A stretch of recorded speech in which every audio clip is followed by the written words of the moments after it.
October 31st was the final day of the year for the Celtic people of the North.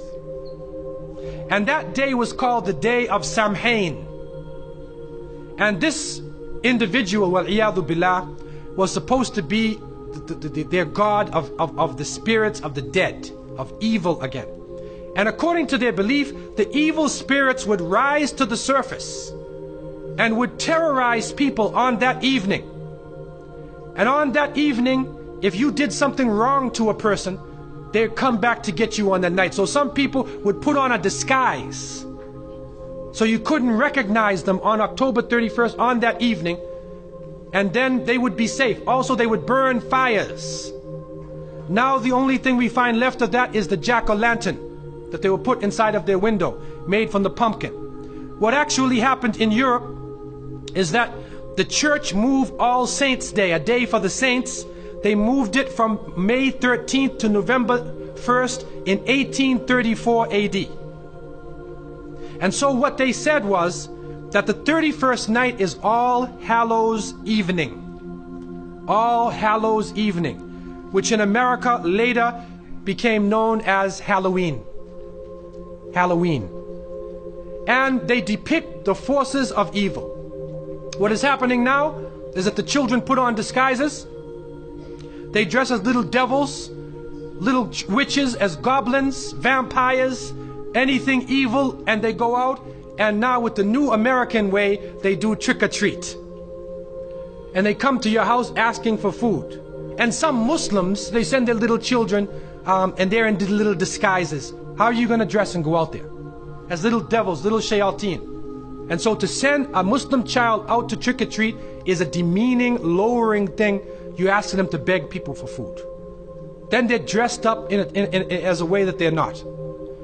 Then when the candies and things come in the bag, how do you know what it is they actually gave you? Is it halal?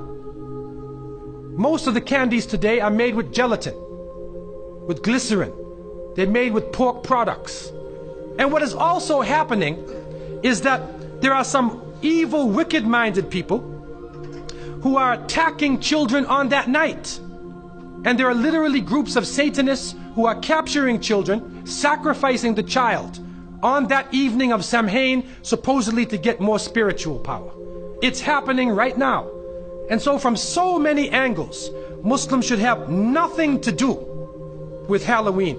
And it is important for Muslims to have basira, that they should have the insight to look through affairs and do not just blindly follow. The Prophet, peace be upon him, said, you will follow them.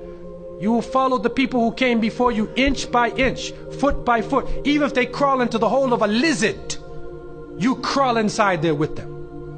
And then they said, who are these people? Are they the Christians and the Jews? And the Prophet, peace be upon him, said, who else? And so it has come to pass. And you can't Islamicize these occasions. You can't use Arabic names and Islamic symbols to make it halal. And secondly, it is important for Muslims to cherish their own holidays. When the Eid al-Fitr comes, take the day off. There are some Muslims who go to work on Eid. They go to Eid prayer and they go to work. So what happens to your children? They don't have a chance to relax and enjoy themselves. Organize an activity. Bring their families together. Eat together. Do things together. Remember Allah subhanahu wa ta'ala together. Make it a happy occasion for them. They will remember their Eids. Eid al-Fitr, Eid al-Adha.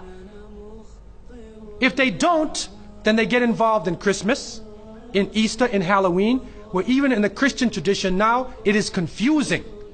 And many of the Christians now, Seventh-day Adventists, Jehovah's Witnesses, and many people are taking a stand. And they're saying we do not want to follow the pagan religion.